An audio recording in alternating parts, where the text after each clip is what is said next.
vida, paixão e glorificação do Cordeiro de Deus. As Meditações de Ana Catarina Emmerich, 1820 a 1823. Aquele que deseja avançar de virtude em virtude, de graça em graça, deve meditar continuamente na paixão de Jesus.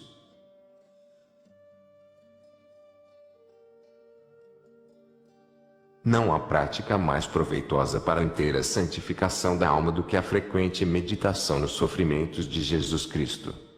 São Boaventura, Mir Editora, São Paulo, 2004.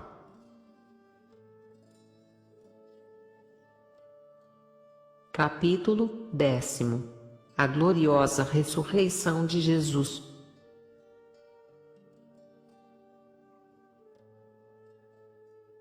Parágrafo 1º. As vésperas da ressurreição. Depois de terminado o sábado, entrou João na sala das piedosas mulheres, chorou com elas e consolou-as. Quando, após algum tempo saiu, entraram Pedro e Tiago maior para o mesmo fim, demorando-se também pouco tempo apenas.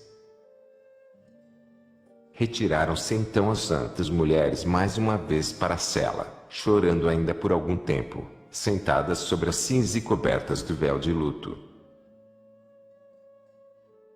Enquanto a Santíssima Virgem estava sentada, em ardente oração, cheia de saudade de Jesus, via acercar-se-lhe um anjo, que lhe disse que saísse pela portinha de Nicodemos, pois o Senhor se aproximava. Encheu-se então o coração de Maria de profunda alegria. Envolvendo-se no manto, ela deixou as santas mulheres, sem dizer onde ia. Via dirigir-se apressado àquela portinha do muro da cidade pela qual tinham entrado, ao voltar do sepulcro. Podiam ser cerca de 9 horas da noite, quando via a Santíssima Virgem parar de repente o passo apressado, num lugar deserto, perto dessa portinha, olhou com radiante amor para o muro da cidade. A alma de Jesus veio voando, resplandecente, sem sinais das chagas, ao encontro de Maria, seguida de um grande número de almas dos patriarcas. Virando-se para os patriarcas e indicando Maria, disse estas palavras: Maria, minha mãe. Foi como se a abraçasse, depois desapareceu. Maria, porém, caiu de joelhos e beijou a terra onde ele pisara. Os sinais dos joelhos e pés da Virgem ficaram impressos na pedra. Voltou então, cheia de indizível consolação, para junto das santas mulheres, que encontrou reunidas em redor de uma mesa, preparando ungüentos e especiarias. Não lhe disse o que lhe sucedera, mas estava confortada e consolou a todos e confirmou-as na fé. Quando Maria voltou, via santas mulheres em redor de uma longa mesa, de pés cruzados, como um aparador e cuja toalha pendia até o chão. Via algumas escolherem, misturarem e arrumarem variadíssimos molhos de ervas. Tinham também alguns frascos com unguento e outros com água de nardo, como também várias flores vivas, entre as quais me lembro de ter visto uma íris listrada ou um lírio. Embrulharam tudo em panos. Durante a ausência de Maria, tinham ido à cidade de Madalena, Maria Cleofa, Salomé, Joana Cus e Maria Salomé, para comprar tudo. Queriam ir na madrugada do dia seguinte ao sepulcro, para derramar e espalhar tudo sobre o corpo amortalhado do Senhor. Vi os discípulos buscarem uma parte das especiarias em casa daquela merceeira e entregarem-nas à porta da casa das santas mulheres, sem entrar lá.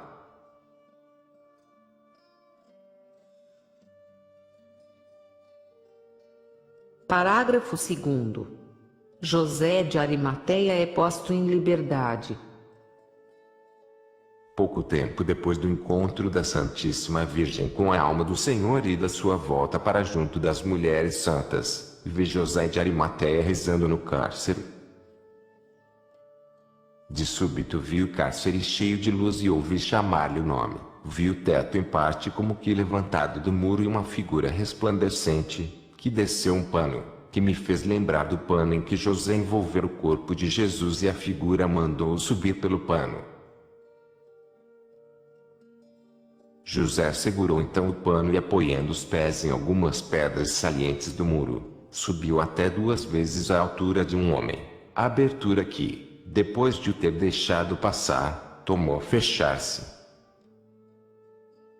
Quando José chegou em cima, desapareceu a figura. Eu mesmo não sei se foi o Senhor ou um anjo que o libertou. Viu depois correr sobre o muro da cidade, sem ser notado, até perto do cenáculo, que está situado perto do muro sul de Sião. Ali desceu e bateu na porta do cenáculo. Os discípulos ali reunidos tinham fechado as portas e já se entristeciam muito pelo desaparecimento de José. Ao receberem a notícia, pensaram primeiro tivesse sido lançado numa fossa. Quando, porém, abriram e o viram entrar, reinou a mesma alegria que mais tarde, quando Pedro, libertado do cárcere, reapareceu entre eles. José contou a aparição que tivera, alegraram-se muito e ficaram consolados, deram-lhe de comer e agradeceram a Deus.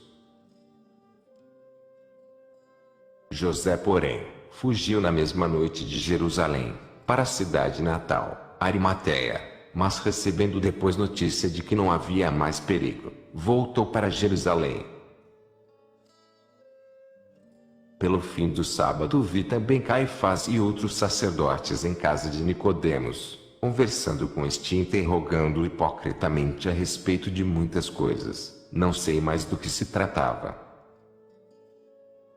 Ele, porém, ficou decidido e fiel na defesa do Senhor e os inimigos saíram então.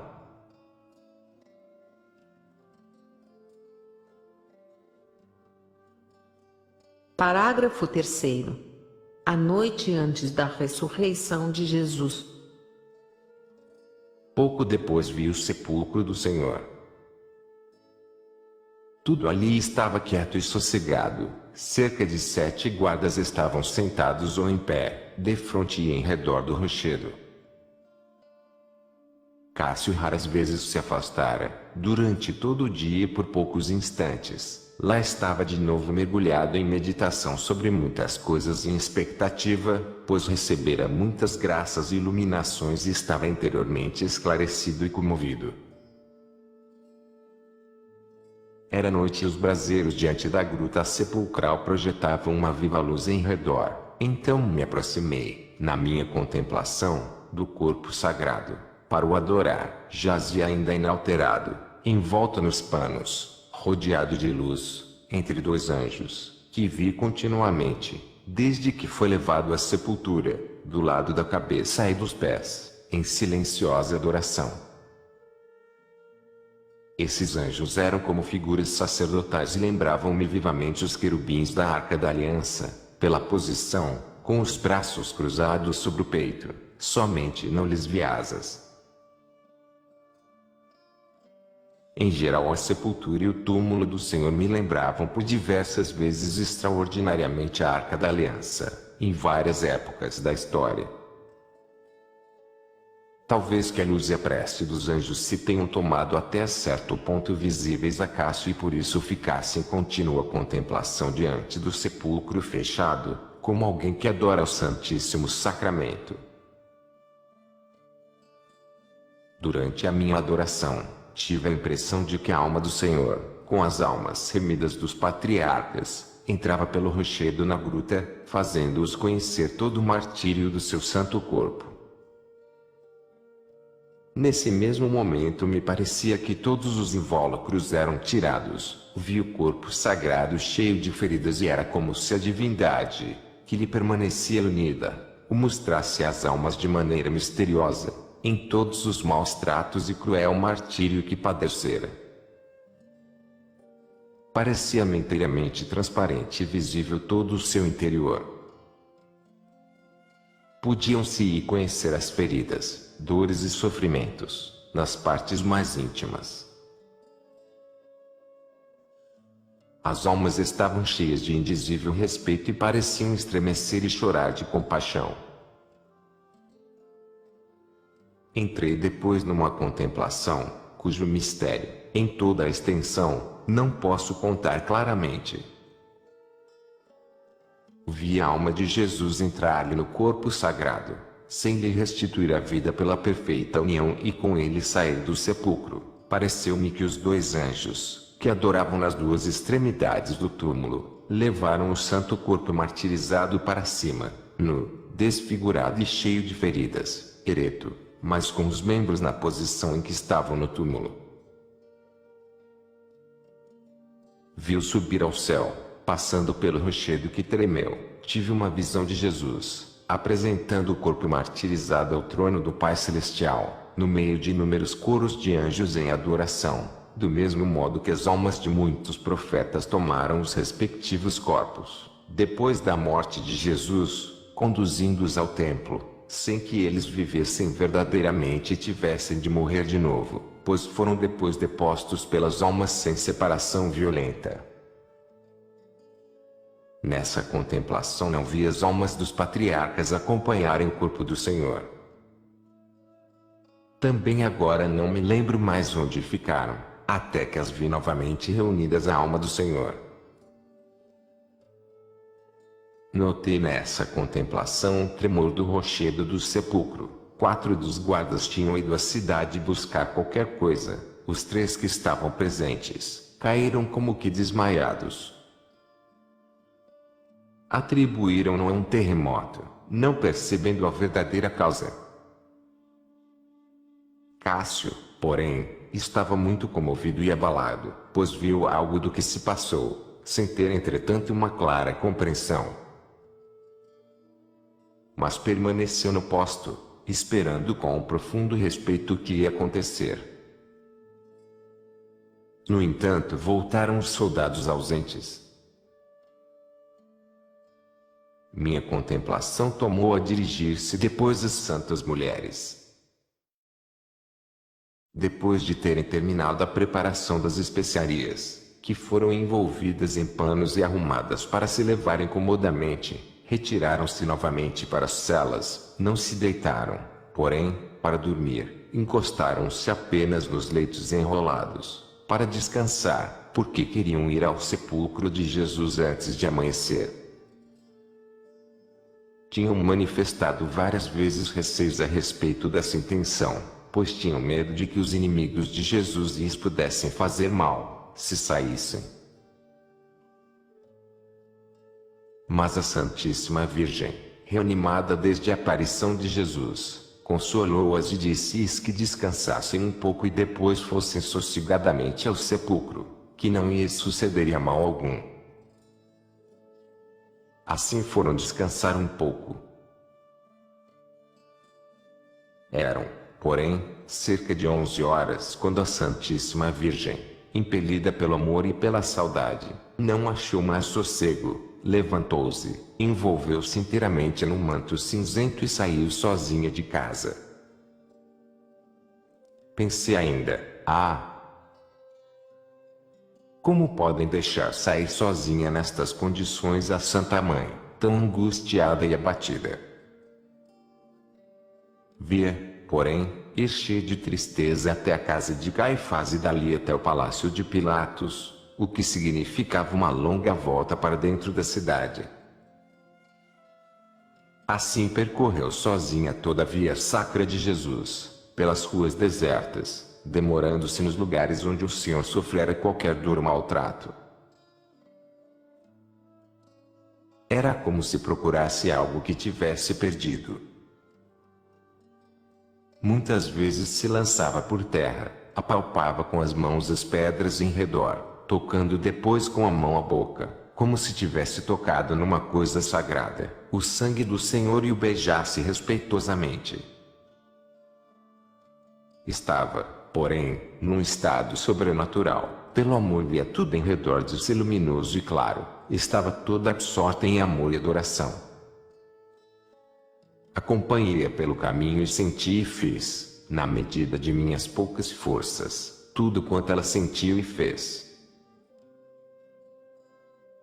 Ela seguiu o caminho da cruz até o Monte Calvário. Quando se aproximou deste, parou de repente e vi Jesus, com o santo corpo torturado, aparecer diante da Santíssima Virgem. Um anjo ia à frente, os 2 anjos que o adoravam no sepulcro iam ao lado, seguindo-se um grande número de almas remidas. O corpo não se movia, era como um cadáver ambulante, rodeado de luz, mas ouvi sair dele uma voz, que anunciou à Mãe Santíssima o que ele tinha feito no limbo e que em breve ressuscitaria, com o corpo vivo e glorificado e viria ao seu encontro, que o esperasse perto da pedra em que caíra, no Monte Calvário. Vi depois dessa aparição se dirigir à cidade e à Santíssima Virgem, envolta no manto, prostrando-se de joelhos, rezar no local onde o Senhor a mandara esperar. Já devia ser mais de meia-noite, pois Maria gastara muito tempo em seguir a via sacra. Vi, porém, o cortejo do Senhor percorrer também todo o caminho da cruz. Todo o suplício e os padecimentos de Jesus foram mostrados às almas e os anjos colheram, de maneira misteriosa, toda a substância sagrada que lhe fora arrancada, durante a paixão. Vi que lhes foi mostrado também a crucifixão, a elevação da cruz, o golpe da lança no lado, a descida da cruz e a preparação para a sepultura. A Santíssima Virgem contemplou tudo em espírito e adorou com amor. Vi então, na contemplação, o corpo do Senhor jazendo novamente no túmulo e que os anjos lhe tinham restituído, de maneira misteriosa, tudo quanto lhe fora tirado, durante o suplício. Vi-o de novo envolto na mortalha, rodeado de esplendor e os 2 anjos em adoração, nas extremidades do túmulo, do lado da cabeça e dos pés. Não posso explicar como vi, são tantas e tão variadas coisas, tão inefáveis, que a nossa inteligência não as pode compreender segundo as leis comuns da natureza. Quando as vejo, é tudo tão claro e compreensível, mas depois se me turva a mente, de modo que não o posso claramente descrever. Quando o céu clareou-se a leste de um alvo raço luminoso, vi Madalena, Maria Cleofas, Joana Cus e Salomé, envoltas nos mantos, saírem da habitação, no cenáculo. Levavam sob os mantos as especiarias, embrulhadas nos panos, e uma delas levava também uma lanterna acesa. As especiarias constavam de flores vivas, para serem espalhadas sobre o corpo, e de suco extraído de plantas, essências e óleos, que queriam derramar sobre ele. Vi as santas mulheres encaminharem-se, com muito receio, em direção à portinha de Nicodemos.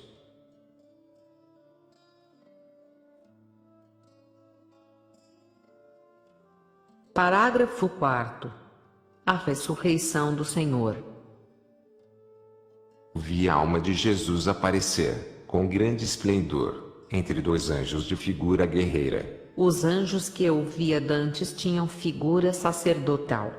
Rodeado de muitas outras figuras luminosas, passando por cima através do rochedo do sepulcro, desceu sobre o santo corpo, como se inclinasse para ele e com ele se fundisse.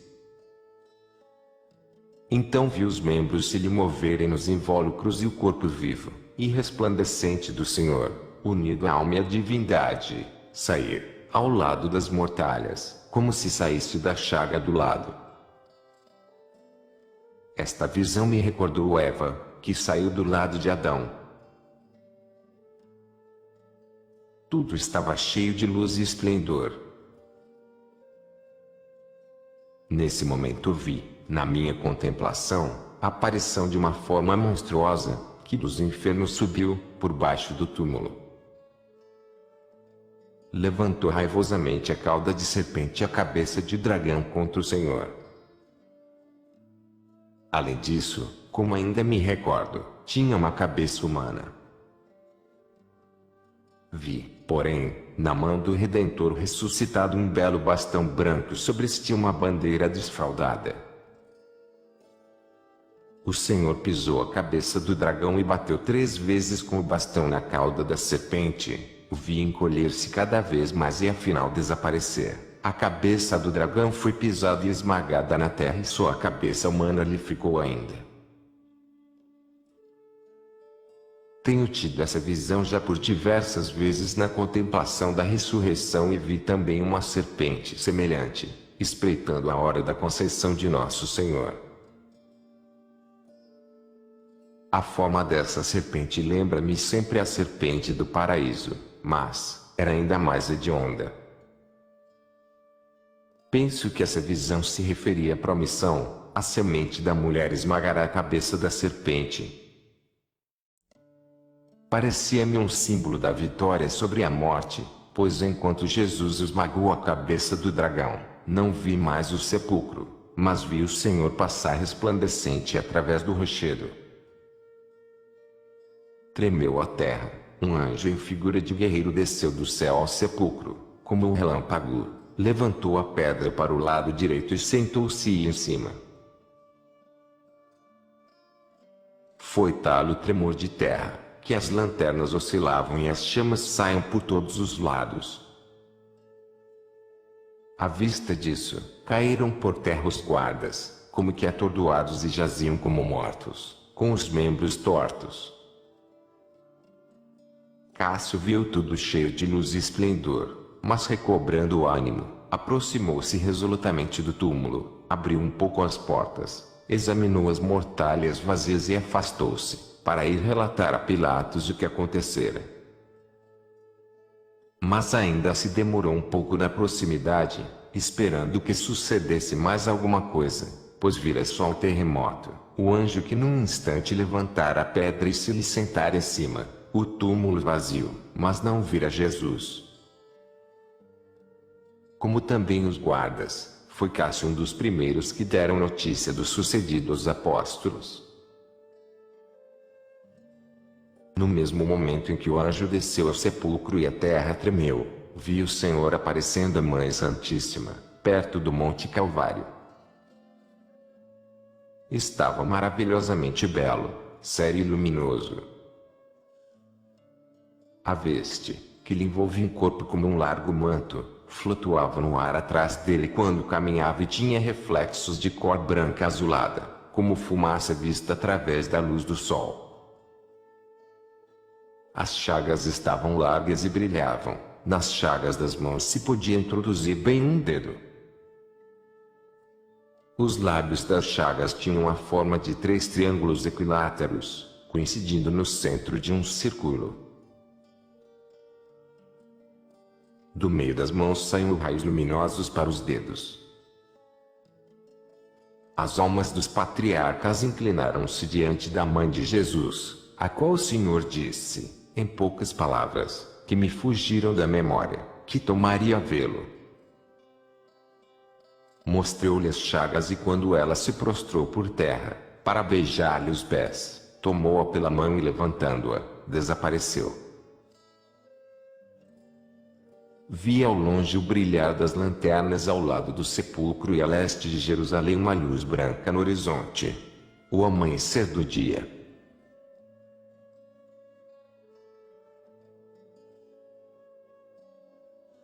Parágrafo 5º. As santas mulheres no sepulcro. Aparições de Jesus. As santas mulheres estavam perto da pequena porta de Nicodemos, quando o Senhor ressuscitou. Nada notaram dos prodígios que nesse momento se deram, nem sabiam que fora posta uma guarda à porta do túmulo, pois na véspera, como era sábado, ninguém fora ao sepulcro e elas tinham ficado de luto, com as portas fechadas.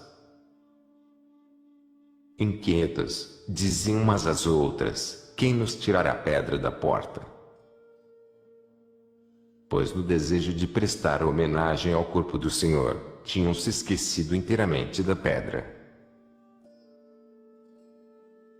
tinham a intenção de derramar água de nardo e unguento sobre o corpo do Senhor e cobri-lo de flores e ervas aromáticas, pois não tinham contribuído para as especiarias usadas no embalsamamento, de cujas despesas se encarregara Nicodemos, e por isso queriam agora oferecer ao corpo do Senhor e Mestre o que de mais precioso podiam encontrar. Salomé comprara a maior parte. Não era a mãe de João, mas outra Salomé, uma senhora rica de Jerusalém, aparentada com São José. Resolveram que iriam pôr as especiarias sobre a pedra, diante do túmulo, e esperar até que porventura viesse um dos discípulos, que lhes abrisse as portas. No entanto, continuavam caminhando para o jardim do sepulcro. Vi os guardas deitados em redor, como mortos e com os membros tortos. A pedra fora colocada do lado direito da gruta, de modo que se podia abrir a porta que, porém, ainda estava encostada. Vi através da porta, no leito sepulcral, os panos em que o corpo de Jesus tinha sido envolto. O pano largo, que cobria todo o corpo, estava inalterado, apenas vazio e encolhido, continha somente as ervas aromáticas. A faixa com que fora enrolado, estava ao longo do lado anterior do leito sepulcral, mas não fora desenrolada. O pano com que Maria lhe cobrira a cabeça, encontrava-se na cabeceira, à direita, na mesma posição em que lhe envolvera a cabeça, apenas o véu do rosto fora aberto. Vi então as mulheres se aproximarem do jardim. Vendo as lanternas da guarda e os soldados deitados em redor, assustaram-se e, deixando de lado o jardim, seguiram alguns passos em direção ao Gólgota. Madalena, porém, esqueceu-se de todo o perigo e entrou apressada no jardim. Salomé seguiu a alguma distância. Eram as duas principalmente que tinham comprado os ungüentos. As duas outras mulheres eram mais tímidas e ficaram fora do jardim. Vi Madalena, deparando com os guardas, correr assustada para trás, ao lado de Salomé. Depois avançaram juntas e, passando timidamente por entre os soldados, que ainda estavam atordoados, entraram na gruta. Viram a pedra já afastada, as portas estavam encostadas, como provavelmente Cássio as deixara. Então abriu Madalena, com grande ânsia, uma das portas, olhou assustada para o leito sepulcral e viu todos os panos vazios e separados. Tudo estava cheio de esplendor e um anjo sentado à direita, sobre o túmulo. Madalena ficou espantada, não sei se ouviu qualquer palavra do anjo. Correu precipitadamente para fora do jardim, pela pequena porta de Nicodemos, ao encontro dos apóstolos, reunidos na cidade. Também não sei se Maria Salomé, que não entrara na gruta, ouviu alguma palavra do anjo. Via fugir do sepulcro e do jardim, muito assustada. Logo depois de Madalena juntar-se às mulheres que ficaram fora do jardim, às quais anunciou o que sucedera. Tudo isso foi feito com grande pressa e com o espanto de quem viu espíritos. As outras mulheres, ouvindo as notícias de Maria Salomé, assustadas e ao mesmo tempo satisfeitas, não ousaram por algum tempo entrar no jardim. Cássio, porém, depois de sair do sepulcro, demora-se algum tempo nos arredores, esperando ver Jesus ou que este aparecesse. Talvez as mulheres, que se aproximavam, dirigiu-se depois apressadamente à porta da cidade, para levar notícias a Pilatos, e passando perto das santas mulheres, contou-lhes em poucas palavras o que vira, exortando-as a que fossem verificá-lo com os próprios olhos. Então recobraram ânimo e entraram juntas no jardim, e tendo entrado com muito medo na gruta, viram diante delas os dois anjos do sepulcro, em vestes sacerdotais, brancas e resplandecentes. As mulheres, extremamente assustadas, estreitando-se uma à outra e cobrindo o rosto com as mãos, inclinaram-se até a terra. Um dos anjos, porém, falou-lhes, dizendo que não se assustassem, não procurassem ali o crucificado, pois estava vivo, tinha ressuscitado e não se achava mais entre os mortos. Mostrou-lhes também o leito vazio do sepulcro e mandou-lhes que anunciassem aos discípulos o que tinham ouvido e visto, avisando-lhes que Jesus os precederia na Galiléia. Deviam lembrar-se do que lhes dissera na Galiléia: o Filho do Homem será entregue nas mãos dos pecadores e crucificado, e no terceiro dia ressuscitará dos mortos.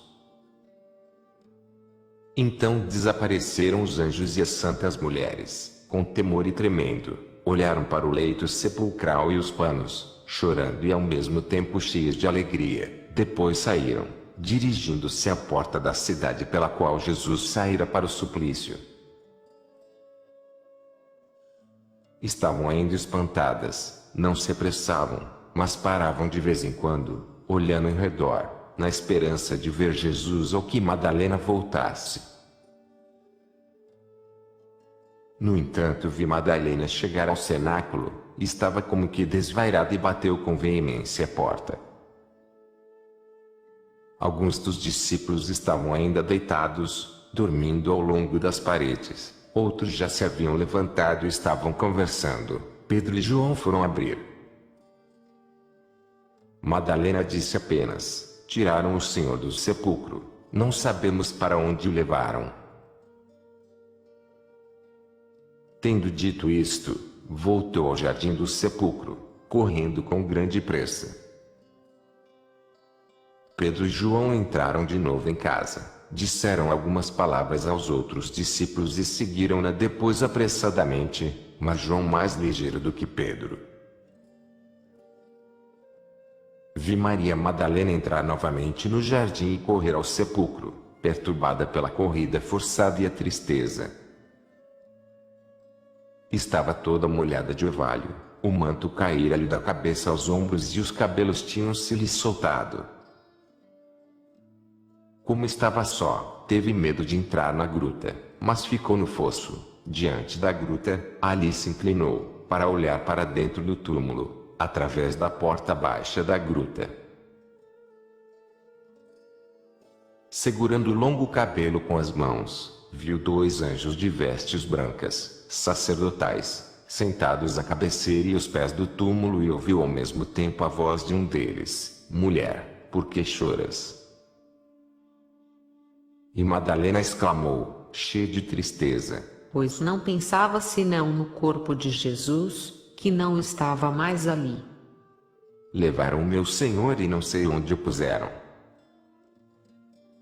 Dizendo isso e vendo só os panos, virou-se logo, como quem procura alguém. Pensava que devia encontrá-lo em qualquer parte e tinha um vago sentimento de sua presença, e nem a aparição dos anjos podia dissuadi-la. Parecia não se lembrar que eram anjos, pensava só em Jesus, perguntava somente a si mesma: Jesus não está aqui, onde estará ele? Vi alguns passos diante da gruta, vagando de um lado para o outro, como quem, com grande perturbação, está procurando alguém. O longo cabelo caía-lhe de ambos os lados sobre os ombros. Uma vez o segurou no ombro direito, com ambas as mãos, depois o pegou de ambos os lados e jogou-o para trás, olhando sempre em redor. De súbito viu, a 10 passos de distância, a leste do rochedo sepulcral, onde o jardim sobe para o muro da cidade, atrás de uma palmeira, nas moitas, uma figura alta, vestida de branco, à luz do crepúsculo, e correndo para lá, ouviu de novo as palavras: mulher, por que choras? A quem procuras? Julgou que fosse o jardineiro, e eu também lhe vi na mão uma enxada e na cabeça um grande chapéu, que se parecia com um pedaço de casca de árvore, para proteger do sol. como vi também o jardineiro na parábola que Jesus contou às mulheres, em Betânia, pouco antes da paixão. A aparição não era luminosa, mas de um homem vestido de uma longa veste branca, à luz do crepúsculo. As palavras: quem procuras?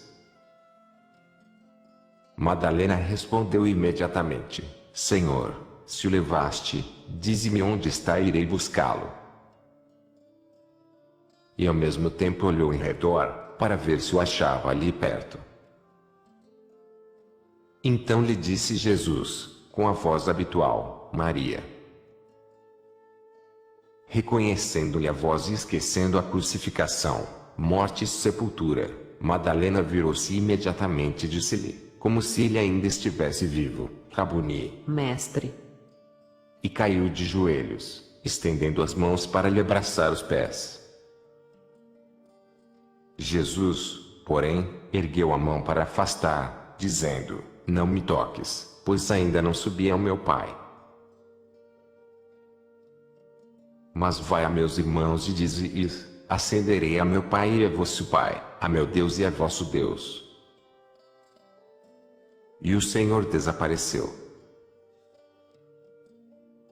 Recebi também a explicação do motivo pelo qual Jesus disse: Não me toques, mas não me lembro mais muito bem.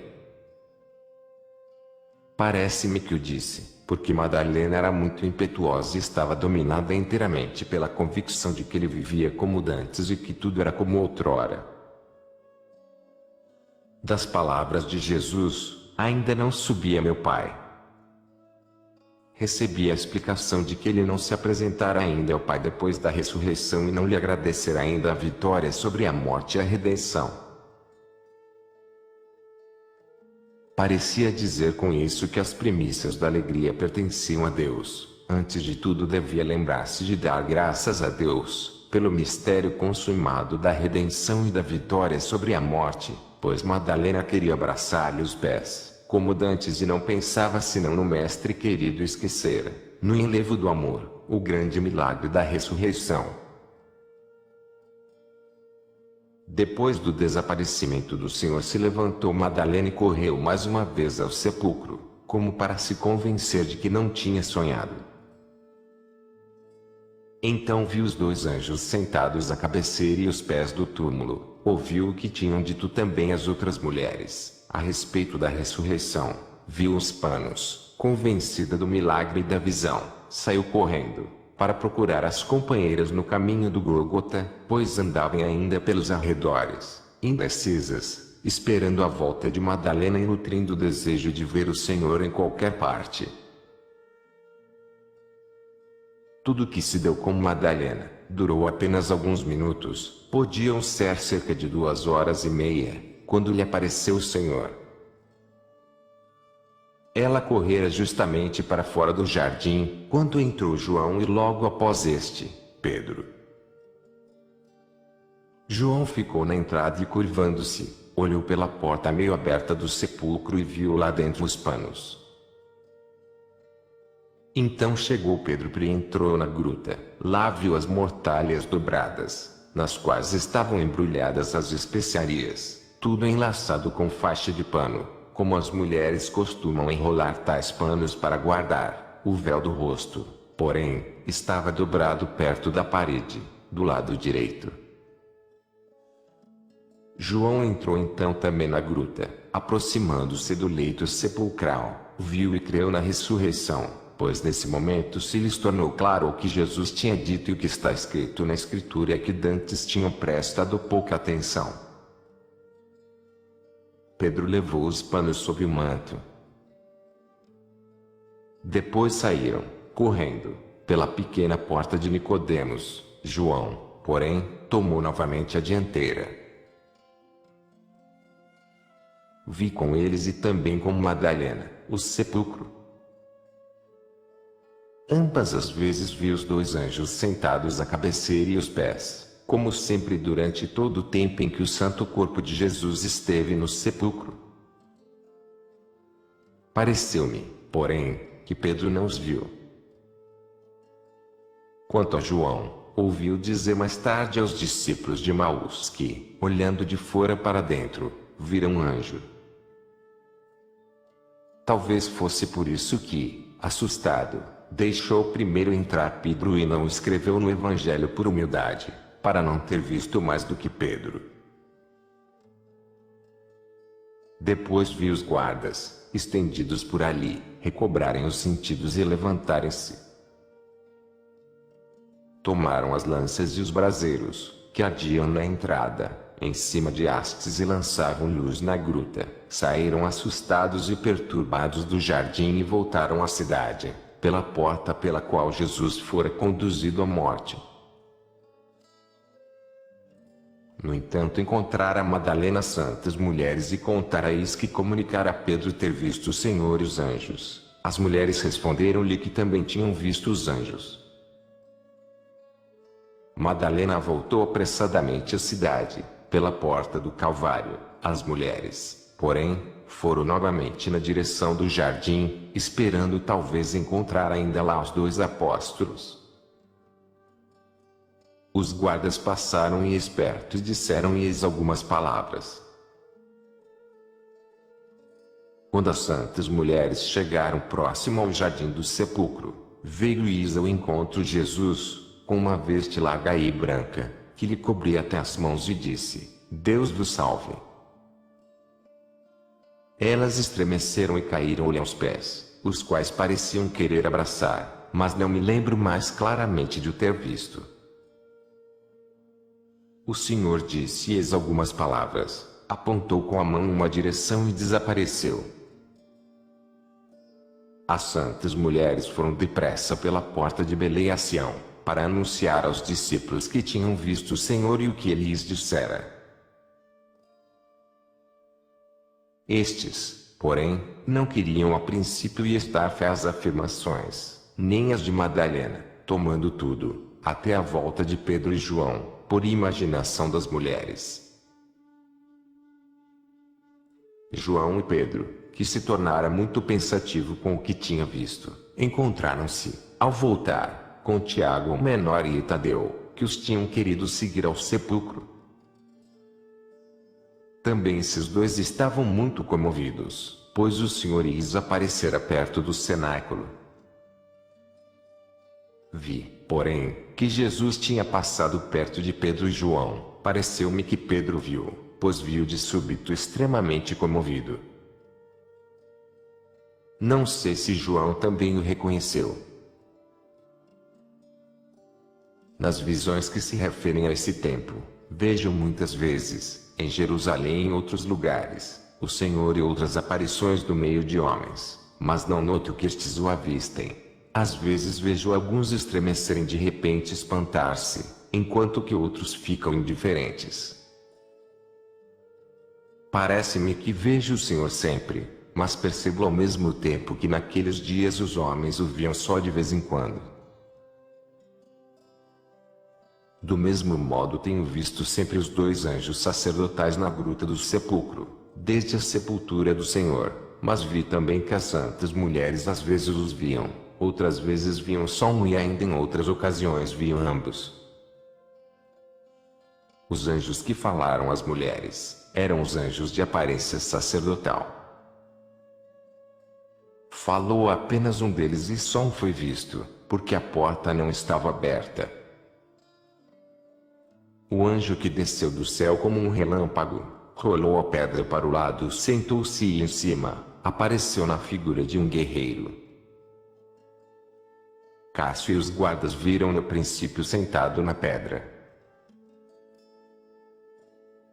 Os anjos que falaram ainda depois, eram um ou os 2 anjos do sepulcro. Do motivo por que tudo assim sucedeu, não me lembro mais. Quando vi, não fiquei surpresa, pois lá vemos muito simples e direito e nada parece estranho.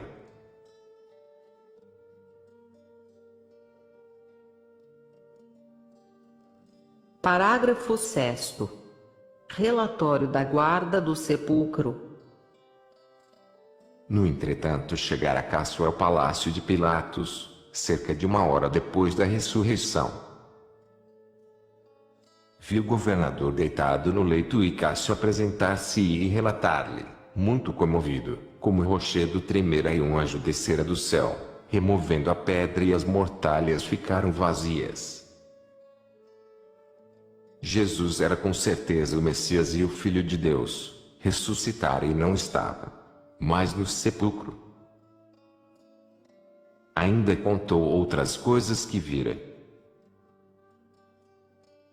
Pilatos ouviu tudo com um oculto terror, mas não deixou perceber nada e disse a Cássio: És um sonhador. Fizeste muito mal em colocar-te junto do sepulcro do Galileu, pois os deuses dele conquistaram poder sobre ti, fizeram-te ver todas essas visões fantásticas. Dou-te o conselho de não falar dessas coisas ao sumo sacerdote, senão te meterás em maus lençóis. Fingiu também crer que o corpo de Jesus fosse roubado pelos discípulos e que a guarda descrevesse o sucedido de modo diferente apenas para se desculpar, porque havia permitido o roubo ou porque não cumprira com o dever ou talvez porque tivesse sido enfeitiçada. Tendo Pilatos falado ainda mais tempo dessa maneira indecisa, despediu-se Cássio e o governador mandou novamente oferecer sacrifícios aos ídolos. Vieram ainda 4 dos soldados da guarda, dando a mesma informação a Pilatos, que os mandou a Caifás, sem lhes manifestar opinião. Vi uma parte dos soldados da guarda dirigir-se imediatamente a um vasto pátio perto do templo, onde estavam muitos anciãos do povo. Vi estes se reunirem em conselho e depois tomarem os soldados de parte e os induzirem, com dinheiro e ameaças, a dizerem que os discípulos tinham roubado o corpo de Jesus, enquanto os guardas dormiam. Como, porém, os soldados replicassem que os camaradas contariam o contrário a Pilatos, prometeram os fariseus arranjar tudo com Pilatos. No entanto, chegaram os 4 guardas enviados por Pilatos e persistiam em descrever o sucedido como o tinham contado ao governador. Mas já se espalhara também a notícia da fuga inexplicável de José de Arimateia do cárcere bem fechado e como os fariseus quisessem lançar suspeitas sobre os guardas, que persistiam em proclamar a verdade, acusando-os de terem combinado com os discípulos o roubo do corpo de Jesus e ameaçando-os violentamente, se não trouxessem de novo. Responderam os guardas que não o podiam fazer, assim como os guardas do cárcere não podiam trazer o fugitivo José de Arimateia.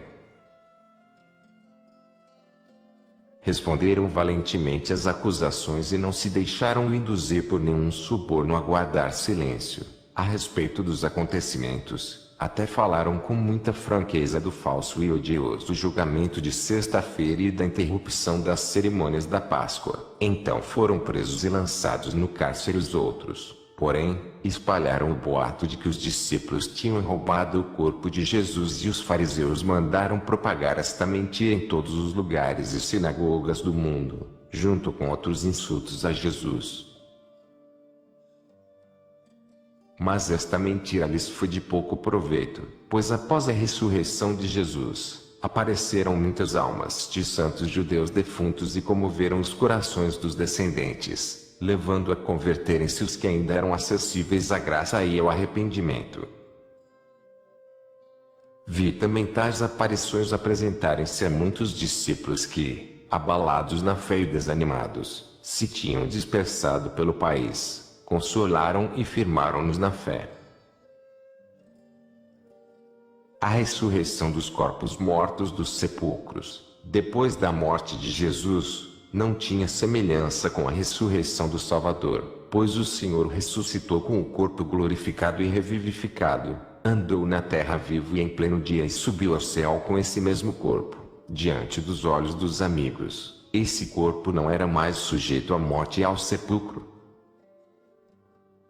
Mas os outros corpos ressuscitados eram apenas cadáveres ambulantes e sem movimento, dados como invólucro às almas, que de novo os depuseram no seio da terra, onde esperam a ressurreição final, como todos nós.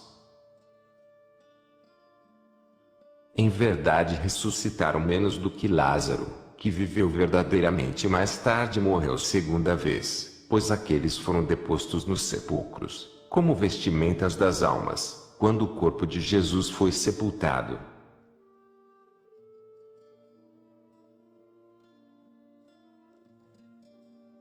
Parágrafo 7º. Ameaças dos inimigos. No domingo seguinte, se não me engano, vi os judeus começarem a limpar, a lavar e purificar o templo. Encheram o chão de flores e cinza de ossos de mortos e ofereceram sacrifícios de expiação, tiraram os escombros, fecharam as aberturas com tábuas e tapetes e fizeram depois as cerimônias da Páscoa, as quais na própria festa não tinham podido completar.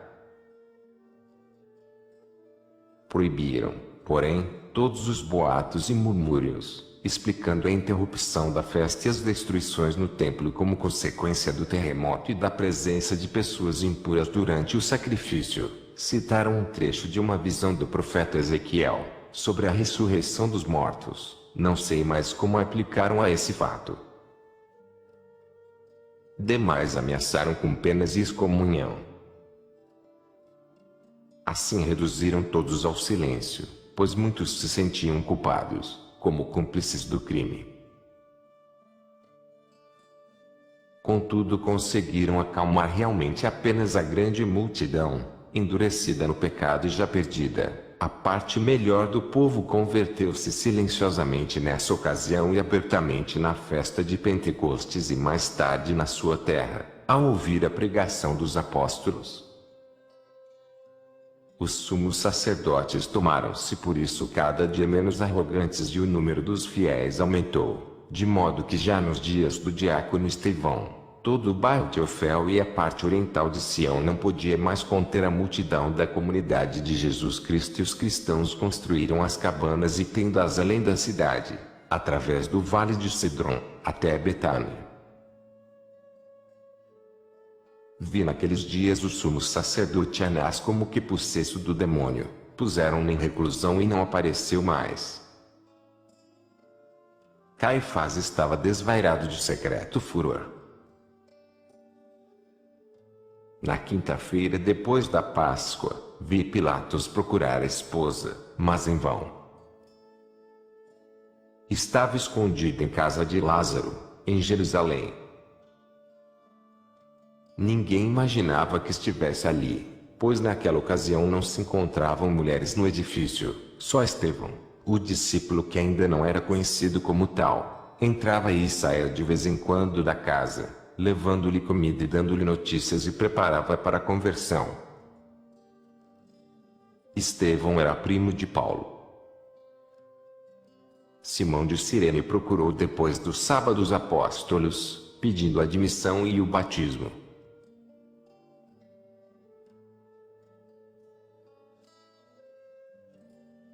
Parágrafo 8º. Ágape após a ressurreição de Jesus. Nicodemos preparou uma refeição para os apóstolos, as mulheres e uma parte dos discípulos, sob as colunatas abertas, no vestíbulo do cenáculo. Depois de meio-dia ali se reuniram 10 dos apóstolos. Tomé retraíra-se arbitrariamente, afastando-se um pouco dos outros. Tudo quanto se fez ali, foi para cumprir a vontade de Jesus que na ceia pascal se sentara entre Pedro e João, revelando-lhes diversos mistérios do Santíssimo Sacramento e fazendo-os depois sacerdotes, ordenou-lhes também que ensinassem essas verdades aos outros, juntamente com as doutrinas anteriores a esse respeito. Vi primeiro Pedro e João, no meio dos outros 8 apóstolos, comunicando-lhes os mistérios que Jesus lhes confiara. Explicaram-lhes também a doutrina do Senhor a respeito do modo de administrar este sacramento e de ensiná-lo aos discípulos. Vi que, de uma maneira sobrenatural, tudo quanto Pedro ensinou, foi dito também por João. Todos os apóstolos estavam revestidos das vestes brancas de cerimônia, sobre as quais Pedro e João haviam colocado nos ombros uma estola, cruzada no peito e segura com um gancho. Os outros apóstolos traziam uma estola sobre um ombro, a qual, passando pelo peito e as costas, cruzava debaixo do outro braço e era segura por um gancho. Pedro e João eram sacerdotes, ordenados por Jesus. Os outros eram ainda diáconos. Terminada esta explicação, entraram na sala também as santas mulheres, em número de 9. Pedro falou e lhes ensinou-os. João, porém, foi receber na casa do despenseiro, perto do portão, 17 dos mais provados discípulos, que estiveram mais tempo com Jesus.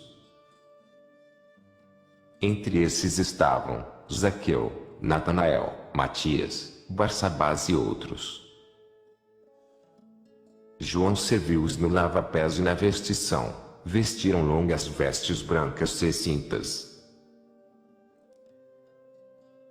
Depois da explicação da doutrina, Mateus foi enviado por Pedro a Betânia, para ensinar a muitos outros discípulos, durante uma refeição semelhante, em casa de Lázaro, e fazer tudo o que os apóstolos tinham feito no cenáculo. A refeição foi realmente um banquete. Rezaram em pé e comeram deitados sobre os leitos, e durante a refeição Pedro e João ensinaram.